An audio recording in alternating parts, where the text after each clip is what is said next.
চাঁদ রাতের আমল, ঈদের আমল, এই আমলগুলো প্রকৃতপক্ষে 3 দিন পর্যন্ত পাঠ করার সময় থাকে। যারা প্রথম দিন পাঠ করতে না পারবেন তারা আপনার 3 দিন আমলটি পাঠ করতে পারবেন। যদি 3 দিন একাধারে পাঠ করেন সেটি আরও ভালো হবে। আসসালামু আলাইকুম রহমতুল্লাহি ওয়া বারাকাতুহু। স্বাগতম দরবারে বেলা শরীফের ইউটিউব চ্যানেল রুহানি বেলাজি পাওয়ারে। দেশ এবং দেশের বাইরে থেকে যেখান থেকে প্রোগ্রাম দেখছেন প্রত্যেকে জানাচ্ছি অভিনন্দন, ভালোবাসা। চাঁদ রাত, ঈদের আগের দিন রাত্রিবেলা দোয়া কবুলের আল্লাহর তরফ থেকে কোনো কিছু লাভ করার মোক্ষম একটি সময়। চাঁদের রজনীতে আপনার দোয়া কবুল করার জন্য আল্লাহর কাছে টাকা পয়সা, অর্থ, ধন সম্পদ, সুস্থতা, নেয়ামত, সন্তান, চাকরি, ব্যবসা বাণিজ্য সব কিছু চাওয়ার জন্য এরকম একটি সময়, যে সময়টি গ্যারান্টি দেওয়া যায় যে এই সময়টি দোয়া কবুল হবেই হবে।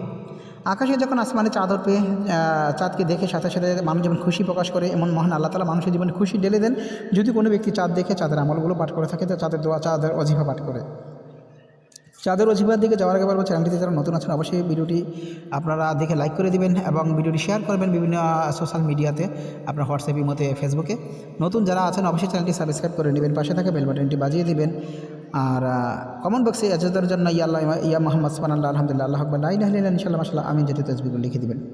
চাঁদের দোয়া কবুল হওয়ার গ্যারান্টি আমল, 5 মিনিটের আমল আপনার দোয়া কবুল হয়ে যাবে ইনশাআল্লাহ আল্লাহর রহমতে। চাঁদ দেখে চাঁদের দোয়া একবার পাঠ করার পর দুরূদ ইব্রাহিম মাত্র একবার পাঠ করে ঘড়ি ধরে 5 মিনিটে আমলটি পাঠ করবেন। 5 মিনিট পাঠ করবেন মহান আল্লাহ তাআলার একটি নাম, ইয়া ওয়াহাবু, ইয়া ওয়াহাবু, ইয়া ওয়াহাবু, ইয়া ওয়াহাবু। 5 মিনিট পাঠ করার পর আবার একবার দুরূদ শরীফ পাঠ করে মহান আল্লাহ তাআলার কাছে দোয়া করবেন। যা চাইবেন, যা বলবেন, মহান আল্লাহ তাআলা আপনার দোয়া সেটাই কবুল করবে ইনশাআল্লাহ আল্লাহর রহমতে। আচ্ছা, যখন আপনি দোয়া করলেন আল্লাহর কাছে, 5 মিনিট ইয়া ওয়াহাবু পড়লেন, তখন আপনি চাঁদের দিকে আবার তাকাবেন, অথবা আপনি রুমে আসলেন, অথবা ছাদে, অথবা জমিনে, যে কোনো জায়গায় আপনি 300 বার পাঠ করবেন, ইয়া আল্লাহু ইয়া ওয়াহাবু, ইয়া আল্লাহু ইয়া ওয়াহাবু, ইয়া আল্লাহু ইয়া ওয়াহাবু। আচ্ছা, 300 বার ইয়া আল্লাহু ইয়া ওয়াহাবু পাঠ করে যে আল্লাহর কাছে সেজদায় পড়ে দোয়া করবেন বা দুহাত তুলে দোয়া করবেন, ইয়া আল্লাহু ইয়া ওয়াহাবু 300 বার পাঠ করবেন। এখন এই 300 বার ইয়া আল্লাহু ইয়া ওয়াহাবু পাঠ করলেন দ্বিতীয়বার, অথবা প্রথমবার কী করলেন, 5 মিনিট ঘড়ি ধরে আগে পরে দুরূদ শরীফ পাঠ করে ইয়া ওয়াহাবু শুধু এককভাবে ইয়া ওয়াহাবু নামে আল্লাহকে স্মরণ করলেন চাঁদের দিকে তাকিয়ে। তারপর আল্লাহর কাছে যা চাওয়ার, যত কিছু চাওয়ার, যা চাইবে, যতবার চাইতে পারেন চান, ইনশাল্লাহ আল্লাহ তাই দেবে। দ্বিতীয়বার আবার কী করবেন, আবার যখন ইয়া ওয়াহাবু পড়া শেষ হয়ে যাবে, ইয়া আল্লাহু ইয়া ওয়াহাবু, ইয়া আল্লাহু ইয়া ওয়াহাবু, ইয়া আল্লাহু ইয়া ওয়াহাবু চাঁদের দিকে তাকিয়ে পাঠ করতে থাকবেন ইনশাল্লাহ।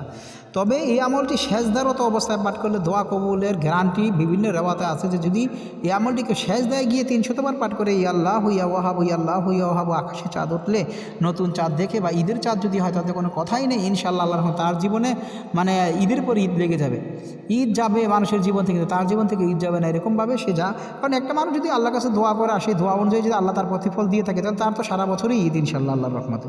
তো এটি মাথায় রাখবেন, এই দোয়াটি পালন করবেন। আল্লাহর মাত্র ছোট্ট একটি নাম, 5 মিনিটের একটি আমল। বা এই আমল যারা নিজের জীবনকে বদলানোর ইচ্ছে থাকে, নিজের এইম বা গোলকে ওখানে আপনার লক্ষ্যে পৌঁছানোর একটা দৃঢ় সংকল্প থাকে, ইচ্ছা থাকে, সেই ব্যক্তিকে কখনো কোনো ব্যক্তি পিছু টানতে পারে না, তার দোয়া আল্লাহ কবুল করে। আমার যদি ইচ্ছে থাকে যে আমি আটলান্টিক মহাসাগর পাড়ি দেবো, অন্ততপক্ষে বঙ্গোপসাগরটা হলে পাড়ি দেওয়ার একটা ইচ্ছা বা একটা রাস্তা তৈরি হবে। আপনার যদি ইচ্ছে থাকে একটা ঢিল ছুঁড়ে মারবেন, 5 তলা ছাদের উপর নিয়ে ফেলাবেন, ঢিলটা এমনভাবে মারছেন 5 তলায় না গেলে 3 তলায় হলেও যাবে। তো এরকমভাবে আপনাদের কাছে যখন আল্লাহর রাস্তা আপনি কাজ করবেন, যে আল্লাহ আমার এত টাকা দরকার বা এই সমস্যা, আল্লাহর কাছ থেকে আমি এইটা চাই আর নিবই নিব, সেটা প্রেম ভালোবাসা হোক, সেটা ঘরবাড়ি হোক, সেটা আপনার চাকরি ব্যবসা বাণিজ্য হোক, আয় উন্নতি হোক, রোগ থেকে মুক্তি হোক, তখন আপনার চাওয়াটা সেই ইচ্ছা অনুযায়ী হবে, ওইরকম জোরালোভাবে হবে, মনোযোগ দিয়ে হবে, ভালোবেসে হবে। দোয়া কবুলের গ্যারান্টি ওজিফাটি পাঠ করুন আর জীবনকে সুখময় করে তুলুন। ভালো থাকবেন, অসংখ্য ধন্যবাদ, আল্লাহ হাফেজ।